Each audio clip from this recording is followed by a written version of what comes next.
He offered no apologies for his deceptions, but enclosed bank documents for an account in Geneva, containing what he called my rightful share of our partnership. I am conflicted about these funds. Are they legitimate or proceeds of his forgeries? For now, I have told no one, not even father. Rachel looked up at Harriet. So he contacted her after disappearing, and apparently left her money, which raises interesting questions about their relationship, Harriet noted. Did she ever use those funds? And what became of William Sullivan after 1906? Rachel carefully photographed the letters for reference, thanking Harriet for her assistance. As she left the library, she wondered what to tell Mrs. Abernathy about her discoveries. The elderly woman had commissioned a simple photo restoration, not a revelation that her great-grandfather was a notorious forger who abandoned his bride. But first, Rachel wanted to follow one more lead. The wedding photograph had started this. Investigation, perhaps other photographs from that album might contain additional clues about the enigmatic William Sullivan and his bride. Mrs. Abernathy welcomed Rachel into her beacon Hill home the following afternoon, curious about the request to see additional family photographs. I'm making excellent progress on the restoration, Rachel assured her, which was true. The digital work was nearly complete. But I'm hoping to better understand the original photographic techniques by examining other images from the same period. The elderly woman seemed pleased by Rachel's thoroughness. I have several albums from that era. The Sullivans and Winthrops were quite diligent about documenting family occasions. In the elegant sitting room, Mrs. Abernathy presented 3 additional albums. Rachel carefully examined them, paying particular attention to any images featuring William Sullivan. There were surprisingly few: a formal engagement portrait, the wedding photographs, and one image of the couple at a summer garden party, dated August 1904, just 2 months before his disappearance. William was camera shy, Mrs. Abernathy explained. Family lore suggests he disliked photographers. Now I wonder if he simply preferred not to leave evidence of his appearance. Rachel nodded, studying the garden party photograph closely. In it, William stood slightly apart from the main group, his expression guarded despite the social setting. His left hand was partially obscured in his pocket, but his right hand held a glass and was clearly visible. Under her magnifying glass, Rachel noted similar discolorations on those fingertips. What happened to Elizabeth after William disappeared? Rachel asked casually. Mrs. Abernathy sighed. She lived a quiet life. The family didn't discuss the circumstances much. It was considered a great embarrassment. But she maintained a comfortable lifestyle and eventually adopted a child in 1910. My grandmother. Adopted? Rachel asked, surprised. This detail hadn't appeared in any of the documents she'd found. Yes, quite scandalous for a single woman at that time, but the Winthrop connections smoothed the way. Elizabeth never spoke of William to her daughter, according to my grandmother. Rachel's mind connected the dots. A comfortable lifestyle, despite the scandal. The adoption years later, the bank documents mentioned in Elizabeth's letter from Switzerland. Had she eventually used the money William had sent her? Do you have any of Elizabeth's personal effects? Rachel inquired. Letters, journals, anything that might help me understand the context of the wedding photograph? Mrs. Abernathy hesitated briefly. There is one item I've never shown anyone. It seemed odd and rather out of character for my proper great-grandmother. She left the room and returned with a small wooden box. Inside was a man's ring, a gold wedding band with a barely perceptible seam along one side. This was found among Elizabeth's possessions after her death in 1948. No, one knew why she kept it. Rachel carefully examined the ring, her pulse quickening. May I? Ah, she asked, gently pressing the edge where the seam was visible. With a soft click, a tiny compartment opened, revealing an interior space that might once have held something small and flat. It's William's ring, Rachel explained. The one from the photograph. And I believe it was designed to hold ink samples or paper specimens, tools of a forger's trade. Mrs. Abernathy stared at the ring in astonishment. Are you suggesting my great-grandfather was a criminal? Rachel took a deep breath, realizing the moment had come to share her discoveries. Mrs. Abernathy, while restoring your photograph, I noticed some unusual details that led me to research William Sullivan's history. I believe he was involved in document forgery and fled when authorities began investigating him. I found evidence in historical records and Elizabeth's own letters. To Rachel's surprise, Mrs. Abernathy didn't appear shocked. Instead, she nodded slowly. I always suspected something unusual in our family history. Elizabeth lived too well for a woman abandoned by her husband. My grandmother once mentioned finding strange documents in her mother's desk, practice signatures, and banking notes. Rachel gestured to the ring. The fact that Elizabeth kept this suggests a more complicated relationship than the abandoned bride narrative implies. She may have known more about William's activities than anyone realized. Mrs. Abernathy smiled slightly. How extraordinary. After all these years, a wedding photograph reveals secrets my family has kept hidden for generations. She closed the ring compartment with a decisive click. Please continue your research. Ms. Morgan, I want to know the full story of William and Elizabeth Sullivan. Armed with Mrs. Abernathy's blessing and the surprising discovery of William's specialized ring, Rachel expanded her investigation. At the Boston City Archives, she requested records related to financial crimes from 1900, 1905, as well as property records for the Sullivan residence. The property deed contained the first surprise. The elegant townhouse purchased shortly before the wedding had been placed not solely in William's name, as would have been customary, but in joint ownership with Elizabeth. Unusual for that era, and suggesting either progressive thinking or careful financial planning. This protected the property from seizure if his forgery operations were discovered, explained Daniel Rossi, a former bank fraud investigator who now taught at Boston University and whom Marcus had recommended as a consultant. Sullivan was thinking ahead. The police reports Rachel found were even more revealing. Investigators had documented multiple instances of forged financial documents circulating through Boston banks between 1902 and 1904, all bearing hallmarks of the same forger, but using different identities. What's interesting, Daniel noted, reviewing the files, is that Sullivan wasn't greedy. He created perfect forgeries, but extracted relatively modest sums each time, enough to build wealth gradually without triggering suspicion. One file contained a partial inventory of items seized from Williams' downtown office after his disappearance. Specialized inks, precision pens, a small microscope, various paper samples, and wax impression tools. The investigating officer had written, "Most comprehensive forgery setup this department has encountered. Sullivan operated with professional precision." Rachel cross-referenced these findings with bank records from the period. "Look at this pattern," she said, pointing to transaction records from 3 different banks. Regular deposits into accounts under different names, but all with similar handwriting on the deposit slips. And all these accounts were emptied between October 10th, 15th, 1904, just before he vanished. He planned his exit carefully, Daniel agreed. But what's most interesting is what happened to some of those funds. He showed Rachel a transaction record from First National Bank of Boston. This withdrawal of $5,000, equivalent to perhaps $150,000 today, was transferred to an account jointly held with Elizabeth Sullivan on October 14th. Rachel sat back, processing this information. So Elizabeth had access to these funds after he disappeared. This aligns with her letter mentioning the Swiss bank account. "The question is whether she knew the source of the money," Daniel said. "Was she an unwitting beneficiary or a knowing accomplice?" The answer came in an unexpected form, a small newspaper clipping from April 1905, buried in the police file. "Mrs. E.W. Sullivan, widow of merchant William Sullivan, departed yesterday for extended European travel. Sources indicate she plans visits to Switzerland and France before returning to Boston society." "Widow?" Rachel said.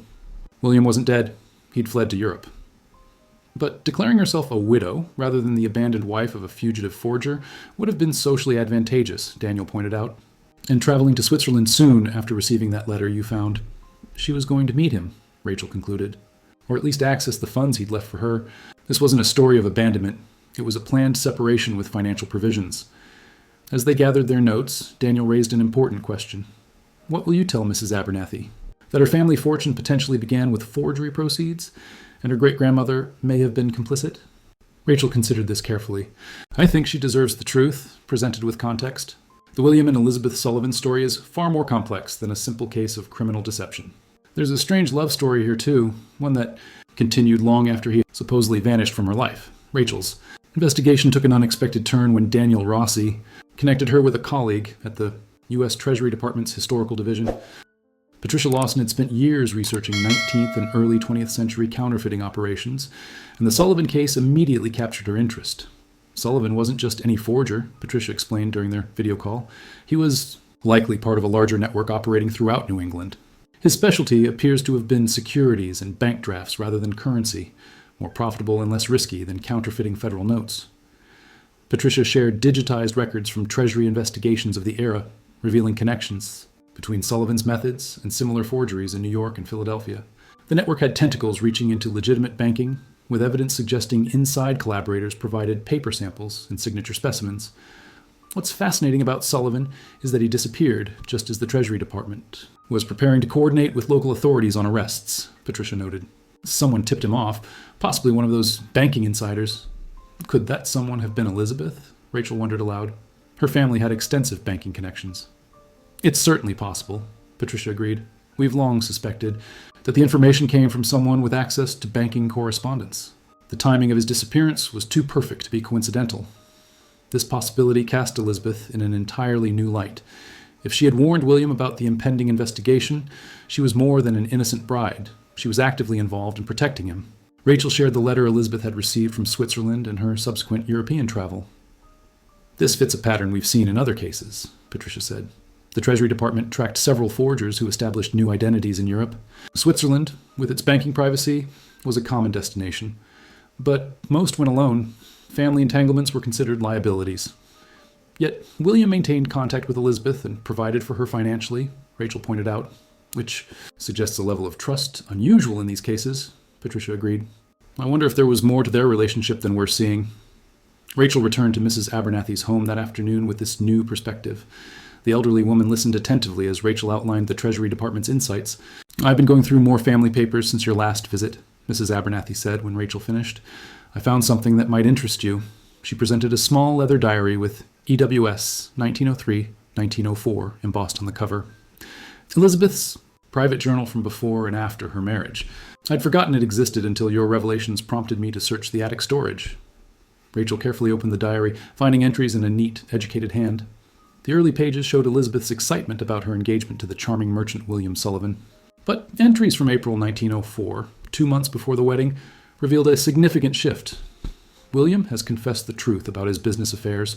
I'm shocked but not repulsed, as he feared. There is something thrilling about his secret work, though I cannot approve of all his methods. He has promised this will be his final year in such enterprises, after which we shall live honestly on accumulated funds. Until then, I have agreed to assist in small ways, primarily with banking matters where my family name provides access. Rachel looked up at Mrs. Abernathy, who nodded grimly. It seems my great-grandmother was not merely an innocent party, the elderly woman said. Though I admit, I find her complicity somewhat admirable. There's a romantic quality to their partnership in deception. The diary's final entry, dated October 12, 1904, read, All is prepared. William departs tomorrow while I remain to manage affairs here. If suspicions fall too heavily upon us, I shall join him next spring. The child complicates matters, but we have made provisions.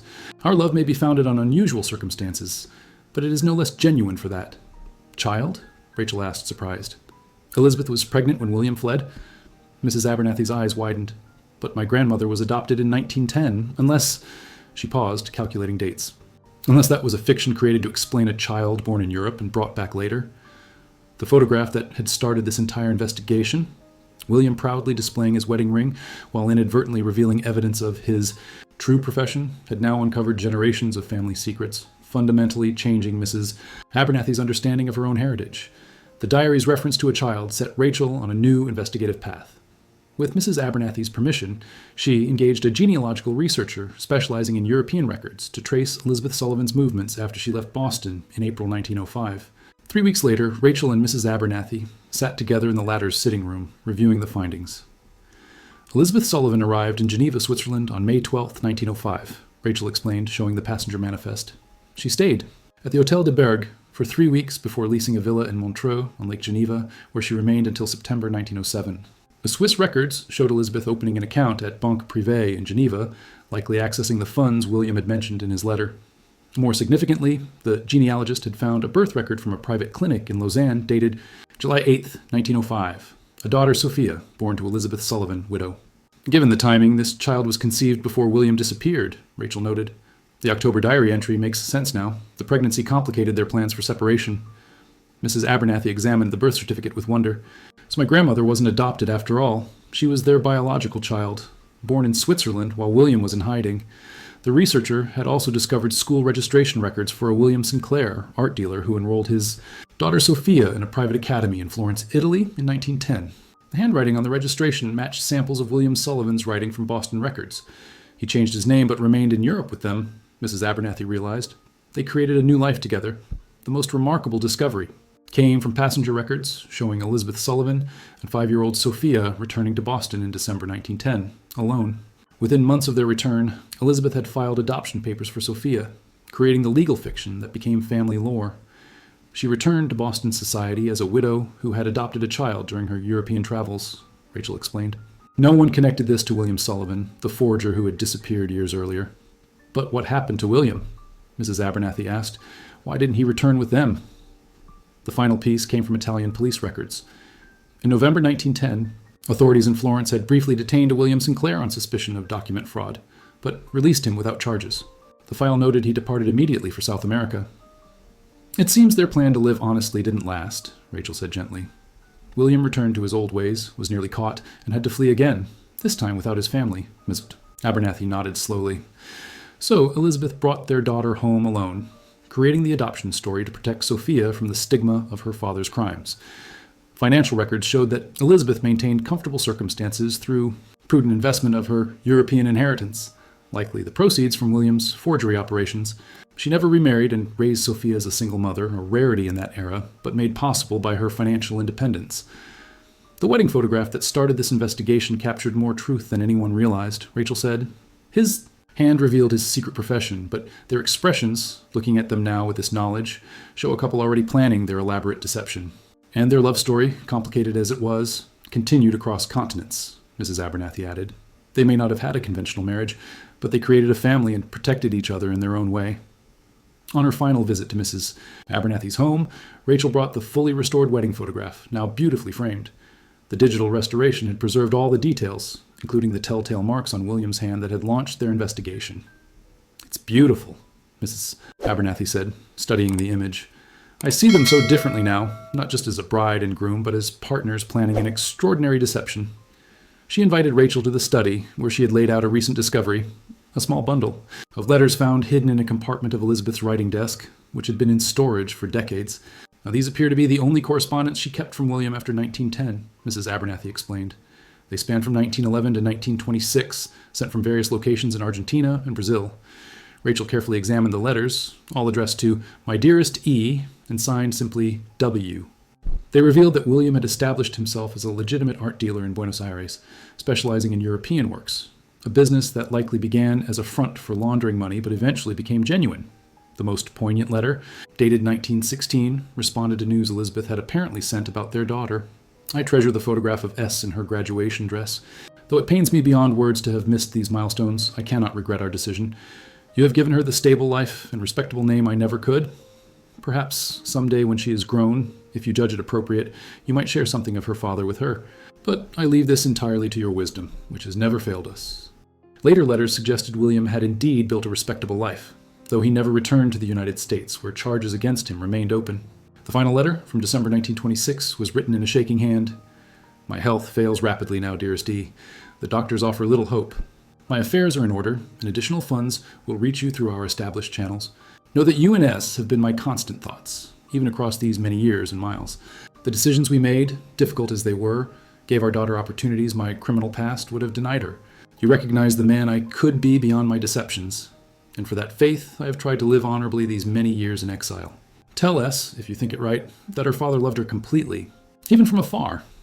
Rachel looked up from the letters to find Mrs. Abernathy wiping tears from her eyes. "So he died in South America, never seeing his daughter again after she was 5 years old," the elderly woman said softly. "And my grandmother never knew the truth about her father." "Did Elizabeth ever tell anyone?" Rachel asked. Mrs. Abernathy shook her head. "Not explicitly. When I was a girl, she would occasionally tell stories about an art dealer she knew in Florence who taught her about paintings. I wonder now if those were memories of William she allowed herself to share in disguised form." The revelation of these letters completed the story that had begun with a simple photograph restoration. William Sullivan, forger and fugitive, had maintained a lifelong connection with the family he left behind, while Elizabeth had protected their daughter by creating a new narrative of adoption and widowhood. "What will you do with this knowledge?" Rachel asked gently. Mrs. Abernathy gazed at the restored wedding photograph. "Share it with my children and grandchildren. Our family history is far more fascinating than I ever imagined. A tale of love, deception, sacrifice, and reinvention across continents, all hidden in plain sight, in the hand of a groom on his wedding day." 6 months later, Rachel received an invitation to a private exhibition at the Massachusetts Historical Society titled "Appearances, Forgery, and Identity in the Gilded Age."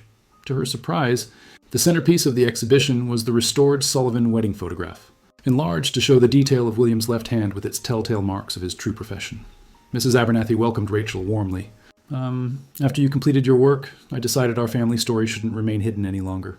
With my children's blessing, I've donated William and Elizabeth's papers, photographs, and artifacts to the Historical Society. The exhibition told the complete story of William Sullivan's career as a forger, his marriage to Elizabeth Winthrop, their elaborate plan for separation after his crimes were discovered, and their continued connection across continents as they raised a daughter from afar. Most fascinating to visitors was the specialized wedding ring, displayed alongside the tools of William's forgery trade, recovered from his office and examples of the financial documents he had created. Now, safely identified as historical forgeries. The curators tell me it's their most popular exhibition in years, Mrs. Abernathy said proudly. People are fascinated by the complexity of William and Elizabeth's relationship and how they navigated the consequences of his criminal life. A special section was dedicated to Elizabeth, portraying her not merely as the wife of a criminal, but as a woman who made difficult choices to protect her daughter while maintaining a lifelong connection with a husband she couldn't publicly acknowledge. We've even heard from a professor of forensic document examination. Mrs. Abernathy told Rachel, "He's using William's techniques as a case study for his students. Apparently, my great-grandfather was remarkably innovative for his time." As they toured the exhibition, Mrs. Abernathy introduced Rachel to her extended family, including several great-grandchildren who were seeing their complex heritage presented publicly for the first time. Initially, some family members were concerned about revealing our connection to a notorious forger, Mrs. Abernathy admitted.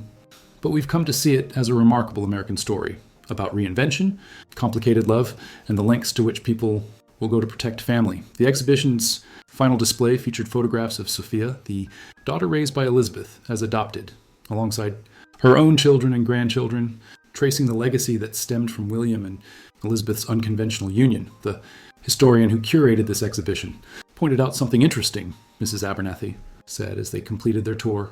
William Sullivan may have been a criminal, but he was also an immigrant who created a new identity in America, then another in Europe, and finally a legitimate one in South America. In that sense, he embodies a particular kind of American reinvention story. Rachel nodded, gazing again at the wedding photograph where it all began. And none of this would have come to light if not for the evidence he inadvertently left on his hand that day, the marks of his true profession captured forever, and what was supposed to be a perfect society portrait. It makes you wonder how many other historical photographs hold similar secrets, Mrs. Abernathy mused. Hidden stories waiting for someone to look closely enough to see what's hiding in plain sight. As Rachel prepared to leave, Mrs. Abernathy pressed a small package into her hands. Inside was a framed print of the restored wedding photograph, with an inscription on the back. To Rachel, who taught us that truth, like forgery, is in the details.